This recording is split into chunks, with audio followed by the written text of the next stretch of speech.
আমার স্বামী আমার সাথে ঠিকমতো কাজ করতে পারে না, তাই দেবর আমার সাথে ৩ ঘন্টা যেভাবে কাজ করল। গল্পটি সম্পূর্ণ শুনলে আপনাদের মেশিন দিয়ে টপ টপ করে পানি চলে আসবে। আপনারা হাতের কাজ করতে বাধ্য হবেন, তাই হাতের কাজ করার আগে অবশ্যই হাতের কাছে টিস্যু রাখবেন বন্ধুরা। আমার নাম নেহা এবং আমি এখন ২৮ বছর বয়সী। আমাদের বিবাহ হয়েছে ৪ বছর হয়ে গেছে, কিন্তু এখনও আমাদের কোনো সন্তান নেই। আমার স্বামী অমিত একটি প্রাইভেট কোম্পানিতে চাকরি করেন এবং শহরে থাকেন। তিনি খুব পরিশ্রমী, কিন্তু তার কাছে আমার জন্য একেবারেই সময় নেই। আমাদের বিবাহিত জীবন শুধু একটা আনুষ্ঠানিকতা হয়ে দাঁড়িয়েছে। আমি চাইলেও তাকে আমার কষ্টের কথা বলতে পারি না। আমাদের বাড়ি গ্রামে, যেখানে আমার শাশুড়ি, শ্বশুর এবং দেবর থাকেন। আমার দেবর রাহুলের বয়স ৩০ বছর। তিনি গ্রামেই থাকেন এবং পুরোপুরি কৃষিকাজের দেখাশোনা করেন।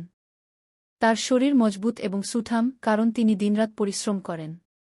গ্রামে তার খুব সম্মান আছে, কারণ তিনি দায়িত্বশীল এবং বুদ্ধিমান ব্যক্তি।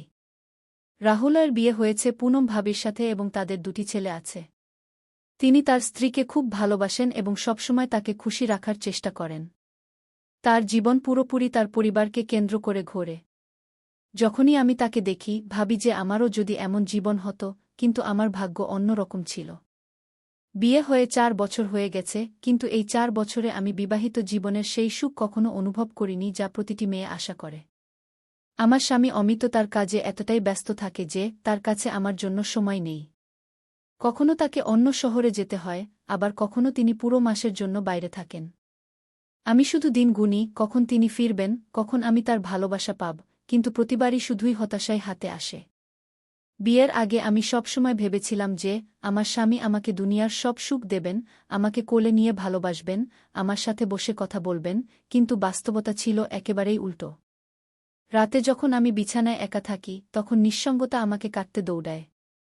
মন চায় কেউ থাকুক যে আমার মাথায় ভালোবাসা ভরা হাত রাখবে, যে আমার চোখের দিকে তাকিয়ে আমার কষ্ট বুঝবে, কিন্তু এমন কেউ ছিল না। অন্যদিকে যখন আমি দেবরকে দেখি, তখন আমার মনে অদ্ভুত অনুভূতি জন্ম নেয়। তিনি একজন আদর্শ স্বামী, তার স্ত্রীর সব রকম যত্ন নেন। ভাবির ছোটবড় সব প্রয়োজনের খেয়াল রাখেন। ক্ষেতের কাজে যতটুকু সময় পান তা পরিবারটির সাথে কাটান। ভাবি যখনই তাকে কিছু বলেন, তিনি মনোযোগ দিয়ে শোনেন এবং তার সব ইচ্ছা পূরণ করার চেষ্টা করেন। আমি অনেকবার দেখেছি যে ভাবি যখন ক্লান্ত থাকেন, তখন দেবর নিজেই কাজে হাত লাগান। কখনো তার জন্য চা বানিয়ে আনেন, কখনো তার মাথায় আদর করে হাত বুলিয়ে দেন। বাড়িতে যখনই হাসিমজাক হয়, তখন দেবর তার স্ত্রীর সঙ্গেই বসে থাকেন। ভাবির চোখে সেই সন্তোষ স্পষ্ট ঝলকে, যা একজন স্ত্রী তার স্বামীর ভালোবাসা থেকে পায়, এবং এই জিনিসটাই আমাকে ভিতরে ভিতরে জ্বালাতে শুরু করেছিল। আমি নিজেকে বোঝাতে চেষ্টা করতাম যে এমন ভাবনা ভুল, কিন্তু মনকে নিয়ন্ত্রণ করা এত সহজ ছিল না।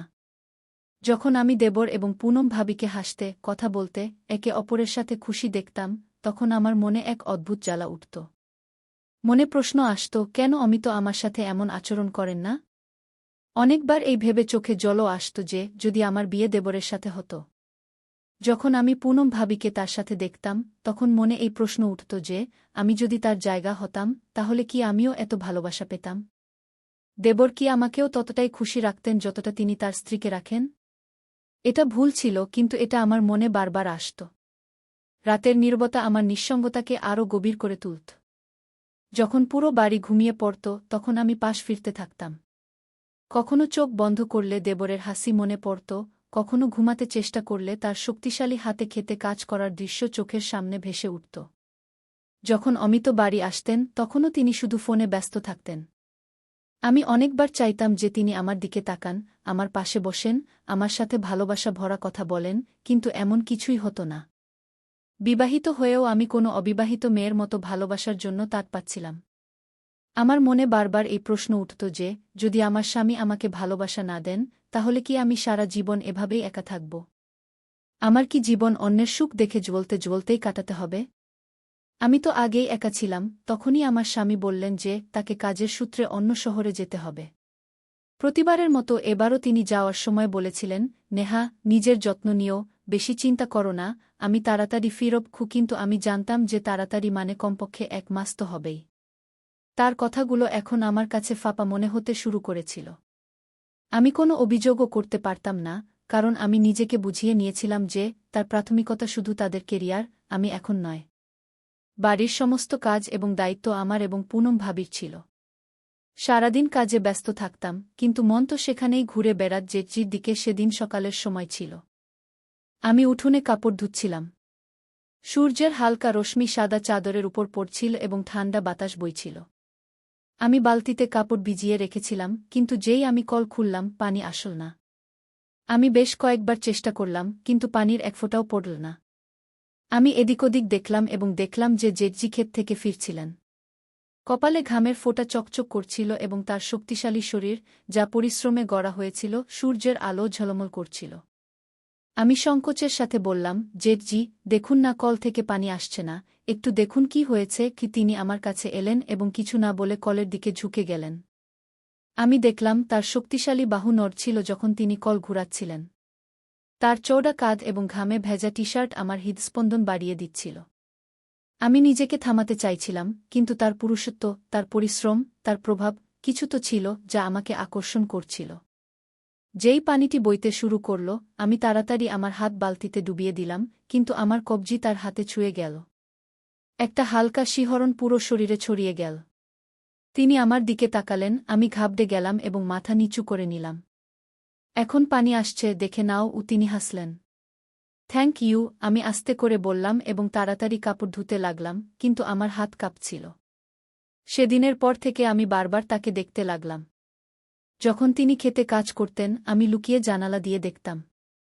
যখন তিনি কুর্তা বদলাতেন এবং তার শক্তিশালী বুক দেখা যেত, তখন আমার গাল লাল হয়ে যেত। মনে অদ্ভুত অস্থিরতা হতে লাগত। আমি কি তাকে ভালোবাসতে শুরু করেছিলাম, নাকি এটা শুধু আমার একাকিত্ব ছিল, যা আমার অনুভূতিকে বিভ্রান্ত করছিল? অনেকবার আমি ইচ্ছা থাকা সত্ত্বেও তার কাছে যাওয়া থেকে নিজেকে বিরত রাখতাম, কিন্তু তবুও আমার চোখ অনিয়ন্ত্রিত ছিল। আমি জেনে শুনে সেই সব জায়গায় যেতে শুরু করলাম, যেখানে তিনি থাকতেন, কখনো রান্নাঘরে, কখনো উঠোনে, কখনো কুজোর পাশে। এবং আমি লক্ষ্য করলাম যে তার চোখও আমাকে খুঁজতে শুরু করেছিল। একদিন যখন আমি উনুনে রুটি বানাচ্ছিলাম, তখন জেঠজি সেখানেই বসেছিলেন। আমি হালকাভাবে আটায় মাখা হাত আমার চুলে বুলিয়ে দিলাম এবং আমার বেনি খুলে গেল। চুল আমার কোমরে পড়ে গেল। আমি দেখলাম তার চোখ আমার উপর স্থির হয়ে গেছে। আমার হৃদয় জোরে ধড়ফড় করতে লাগল। আমি জেনে শুনে আমার ওড়না ঢিলা করে দিলাম, যাতে আমার কাঁধ হালকাভাবে দেখা যায়। আমি ভাবলাম দেখি তার চোখে কোনো পরিবর্তন আসে কিনা এবং তার চোখে একটা গভীর চমক ছিল। তিনি তার চোখ সরানোর চেষ্টা করলেন, কিন্তু পারলেন না। সেই সন্ধ্যায় বৃষ্টি হচ্ছিল। আমি ছাদ থেকে কাপড় নামাতে গেলাম। তখনই বিদ্যুৎ চমকাল এবং আমি ভয়ে পিছনে সরে গেলাম। পিছলে পিছলে আমি পড়তেই যাচ্ছিলাম যে একটি শক্তিশালী হাত আমাকে ধরে সামলে তার ভারী কণ্ঠস্বর আমার কানে পড়ল। আমি উপরে তাকালাম, জেঠজি আমার খুব কাছে দাঁড়িয়েছিলেন। তার হাত এখনও আমার কোমরে ছিল। তার শরীরের উষ্ণতা অনুভব করা যাচ্ছিল। তার চওড়া বুক থেকে আসা হালকা ঘামের গন্ধ অদ্ভুতভাবে ভাল লাগছিল। আমি কিছু বললাম না। তিনিও তার পাক শিথিল করে দিলেন, কিন্তু আমাদের চোখ একে অপরের থেকে সরছিল না। সেই মুহূর্তে আমি বুঝতে পারলাম যে এটা শুধু আকর্ষণ ছিল না, আমার হৃদয় কবেই তার সীমা ছাড়িয়ে গিয়েছিল। সেদিনের পর থেকে কিছু বদলে গিয়েছিল, বা হয়তো আমিই বদলে গিয়েছিলাম। আগে যেখানে আমি আমার স্বামীর ভালোবাসার জন্য তর্ষে থাকতাম, এখন আমার চোখ অন্য কাউকে খুঁজতে শুরু করেছিল। আমি চাইলেও তাকে উপেক্ষা করতে পারছিলাম না। তার শক্তিশালী দেহ, তার গভীর চোখ, তার আপনত্ব, সবকিছু আমাকে তার দিকে টানছিল। তিনি আগেও একই রকম ছিলেন, কিন্তু আমি প্রথমবারের মতো তাকে এই দৃষ্টিতে দেখছিলাম। মনে প্রশ্ন উঠছিল, এটা কি শুধু আমার একাকিত্বের প্রভাব ছিল, নাকি সত্যিই আমার হৃদয়ে তার জন্য কোনো বিশেষ জায়গা তৈরি হয়েছিল? আমি এই প্রশ্নগুলোর সাথে লড়াই করতাম, কিন্তু উত্তর কখনো পরিষ্কার হতো না। যখনই আমি নিজেকে বোঝাতে চেষ্টা করতাম, কোনো না কোনো ঘটনা আমাকে আবার সেই মোড়ে নিয়ে আসত, যেখানে আমার হৃদস্পন্দন দ্রুত হয়ে যেত। এখন আমি চাইতাম যে জেঠজি আমার সাথে কথা বলুন, আমি চাইতাম যে তিনি আমার দিকে তাকান, আমার যত্ন নেন যেমন তিনি ভাবির নিতেন। কিন্তু তিনি তো আমার সাথে তেমনি আচরণ করতেন, যেমন আগে করতেন, সম্মান এবং মর্যাদার সাথে। এই বিশ্বাসটাই আমাকে আরও অস্থির করে তুলছিল। আমি তার কাছে শুধু তার ছোট ভাবি ছিলাম, এর বেশি কিছু নয়। কিন্তু আমি এখন শুধু তার ছোট ভাবি হয়ে থাকতে চাইতাম না। অনেকবার আমি চেয়েছিলাম যে তাকে কিছু বলি, কিন্তু বলতাম কি? আমি তাকে বলতে পারতাম যে আমার মন তার দিকে টানছে। একটি সন্ধ্যায় আমি উঠোনে একা বসেছিলাম। জেঠজি কাছেই চেয়ারে বসে তার ফোনে কিছু দেখছিলেন। পরিবেশ শান্ত ছিল, কিন্তু আমার মনে অস্থিরতা চলছিল। আমি বহুবার চেয়েছিলাম তাকে কিছু বলতে, কিন্তু আমার ঠোঁট কিছু বলার আগেই কাঁপতে শুরু করত। হঠাৎ তিনি আমার দিকে তাকালেন এবং বললেন, "কি হয়েছে, নেহা? তুমি কি কিছু বলতে চাইছ?" তার কণ্ঠে সেই একই আপনত ছিল যা সবসময় থাকত। আমার মনে হলো এখন সময় এসেছে, এখন আমার মনের কথা বলে দেওয়া উচিত। আমি সাহস জোগাড় করলাম। আমি ধীরে বললাম, "জেঠজি, আপনি খুব ভালো।" তিনি একটু চমকে উঠলেন, তারপর হালকা হাসি দিয়ে বললেন, "আরে, এটা তো আমি আগে থেকেই জানতাম, কিন্তু আজ হঠাৎ এই প্রশংসা কেন?" আমি চোখ নামিয়ে নিলাম। আমি তাকে সব কিছু বলতে চেয়েছিলাম, যে আমি তার কাছে আসতে চাই, যে যখন তিনি আমার আশেপাশে থাকেন তখন আমি এক অদ্ভুত শান্তি পাই, যে যখন তিনি মাঠে কাজ করেন তখন আমি তাকে লুকিয়ে লুকিয়ে দেখি, যে যখন তিনি আমার কবজি ছুঁয়েছিলেন তখন থেকে আমার হৃদয় বেকাবু হয়ে গেছে। কিন্তু আমি কিছুই বলতে পারলাম না, শুধু হালকা হাসি দিলাম। জেঠজির প্রতি আমার আকর্ষণ এখন একটি খোলা রহস্যের মতো ছিল, অন্তত আমার হৃদয়ের কাছে। যখনই আমি তাকে দেখতাম হৃদয়ে অদ্ভুত চাঞ্চল্য হতো। তার কণ্ঠস্বর, তার হাসি, তার মাঠে কাজ করা, সবকিছু আমাকে তাকে আরও টানছিল। কিন্তু এই আকর্ষণ একতরফা ছিল। জেঠজি হয়তো কখনো অনুভব করেননি যে তার ছোট বৌদি তাকে এভাবে দেখেন। তার কাছে আমি শুধু পরিবারের একজন ছিলাম, শুধু অমিতের স্ত্রী। তিনি কখনো এমন কিছু করেননি যাতে মনে হয় যে তিনিও আমার সম্পর্কে কিছু ভাবেন, এবং এই বিশ্বাসটাই আমাকে আরও অস্থির করে তুলছিল। তারপর সেই দিন এল যখন অমিত 1 মাস পর বাড়ি ফিরলেন। আমি ভেবেছিলাম যে আগের মতো এবারও তিনি শুধু তার কাজের কথা বলবেন এবং আমাকে উপেক্ষা করবেন, কিন্তু এবার কিছু বদলে গেছে বলে মনে হল। বাড়িতে ঢুকেই তিনি জিনিসপত্র রাখলেন এবং সোজা আমার দিকে এলেন। "কেমন আছো, নেহা?" তার কণ্ঠে আগের মতো শীতলতা ছিল না। তার মুখে সেই পুরানো ভালোবাসা ফিরে এসেছিল, যা আমি বিয়ের শুরুর দিনগুলিতে দেখেছিলাম। আমি হালকা হাসি দিয়ে বললাম, "ভালো আছি। আপনি কেমন আছেন?" আমি আশা করিনি যে তিনি আমার কাছে এসে আমার হাত ধরবেন, কিন্তু তিনি তাই করলেন। তার স্পর্শ আলাদা ছিল, আগের মতো নয়, বরং আরও গভীর, আরও সত্য। "নেহা, আমি জানি যে আমি তোমাকে আগের মতো সময় দিতে পারিনি, কিন্তু এখন আমি চেষ্টা করব।" আমার হৃদয় ধড়ফড় করে উঠল। একই সেই অমিত ছিলেন যার অনুপস্থিতি আমাকে অন্য কারো দিকে টেনে নিয়েছিল। এখন আমার সামনে দুটি পথ ছিল, একটি যা আমি এতদিন ধরে দেখছিলাম, অর্থাৎ জেঠজি, এবং অন্যটি যা আমি কখনো গ্রহণ করিনি, অর্থাৎ অমিত। আমার হৃদয়ে চাঞ্চল্য শুরু হল। আমি কি এখনও জেঠজির জন্য একই অনুভূতি রাখি? সেই রাতে যখন আমি একা ঘরে বসেছিলাম, তখন আমি নিজেকে এই প্রশ্ন করলাম, এবং উত্তর ধীরে ধীরে স্পষ্ট হতে লাগল।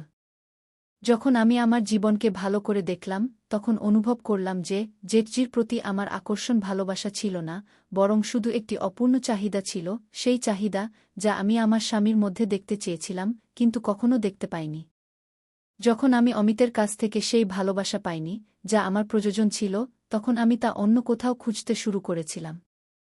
এবং সেই অন্য কোথাও আমার নিজের বাড়িতে, জেঠজির রূপে। কিন্তু জেঠজি কি কখনো অনুভব করেছিলেন যে আমি তার জন্য কিছু অনুভব করতে শুরু করেছিলাম? না। তিনি কি কখনো আমার চোখে কোনো পরিবর্তন দেখেছিলেন? না। এবং এটাই সঠিক ছিল। তিনি ঠিক তেমনি ছিলেন যেমন সবসময় ছিলেন, তার মাঠ এবং পরিবারে ব্যস্ত, তার সন্তান এবং স্ত্রীর প্রতি সমর্পিত। আর আমি এখন ধীরে ধীরে এই অনুভূতি থেকে বেরিয়ে আসছিলাম। অমিত এখন সত্যিই বদলে গিয়েছিলেন। তিনি এখন আমার সাথে বেশি সময় কাটাতে শুরু করেছিলেন। রাতে যখন আমি পাশ ফিরতাম তখন তিনি আমার হাত ধরে ঘুম পাড়াতেন। এখন যখন আমি উঠোনে বসি তখন আমার চোখ জেঠজির দিকে যায় না। এখন যখন তিনি মাঠে যান তখন আমি লুকিয়ে তাকে দেখার চেষ্টা করি না। এখন যখন তিনি আমার কাছে থাকেন তখন আমার হৃদয় জোরে ধড়কে না, কারণ এখন আমি বুঝতে পেরেছি যে আমার যে ভালোবাসা দরকার ছিল তা অন্য কোথাও নয়, আমার নিজের স্বামীর কাছেই ছিল। সবকিছু বদলে গিয়েছিল, কিন্তু একটি জিনিস যা কখনো বদলায়নি, তা হল জেঠজি কখনো অনুভব করেননি যে আমি তাকে পছন্দ করতাম। এবং হয়তো এটাই ভালো ছিল। আমার হৃদয়ে যে অনুভূতিগুলি ছিল তা এখন হারিয়ে গেছে। জেঠজি এখনও একই রকম হাসি খুশি, তার কাজে ব্যস্ত, তার স্ত্রী এবং সন্তানদের সাথে খুশি। আমি এখনও সেই একই বাড়িতে আছি, কিন্তু এখন আমার মনোযোগ শুধু আমার স্বামী এবং আমার বিবাহে। কখনো কখনো কিছু ভালোবাসা শুধু অনুভূতি হয়ে থাকে, কাউকে জানানো ছাড়াই। তো বন্ধুরা, একজন নারীর জন্য ভালোবাসা শুধু একটি অনুভূতি নয়, বরং তার পুরো বিশ্ব। যখন সে তার স্বামীর কাছ থেকে সেই ভালোবাসা পায় না, যা তার প্রয়োজন, তখন তার হৃদয় বিচলিত হতে শুরু করে। নেহার সাথেও এমনটাই হয়েছিল। অমিত যদি সময়মতো না বদলতেন, তাহলে হয়তো তার একাকিত্ব তাকে এমন পথে নিয়ে যেত, যেখানে দুটি পরিবার ধ্বংস হতে পারত, তার নিজের এবং তার জেঠের। তাই প্রত্যেক স্বামীর বুঝতে হবে যে, তার স্ত্রী শুধু রুটি বানানো এবং ঘর সামলানোর জন্য নয়, তারও ভালোবাসা, সম্মান এবং আপনত্ব প্রয়োজন। যদি সে এসব না পায়, তাহলে সে অন্য কোথাও ভালোবাসা খুঁজতে শুরু করে, এবং এটাই যে কোনো সম্পর্ক ভাঙার সবচেয়ে বড় কারণ হয়ে দাঁড়ায়। আপনার এই গল্পটি কেমন লাগল? যদি আপনার এই গল্পটি পছন্দ হয়ে থাকে, তাহলে লাইক করুন, কমেন্ট করে আপনার মতামত জানান এবং আমাদের চ্যানেল সাবস্ক্রাইব করুন, যাতে এরকম আরও হৃদয়স্পর্শী গল্প আপনার কাছে পৌঁছাতে পারে। ধন্যবাদ।